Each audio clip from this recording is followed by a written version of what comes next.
ناظرین خبر شامل کرتے ہیں خپرو سے۔ خپرو ایک ماہ پہلے ہتونگو میں نوجوان شہریار قائم خانی کو قتل کرنے والے اسامہ قائم خانی نے گرفتاری پیش کر دی۔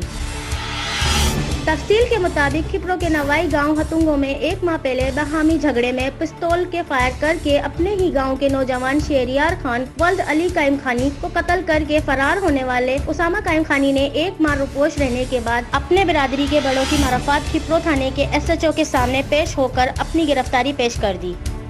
جس پر خپرو کے SHO امداد تالپور نے میڈیا کو بتایا کہ اسامہ قائم خانی قتل کے کیس 302 کے علاوہ 2 لڑائی جھگڑے کے کیسوں میں خپرو پولیس کو مطلوب تھا، جس پر ہم اس کی گرفتاری کے لیے مسلسل چھاپے مار رہے تھے، جس کے دباؤ کے نتیجے میں گرفتار ہوا ہے۔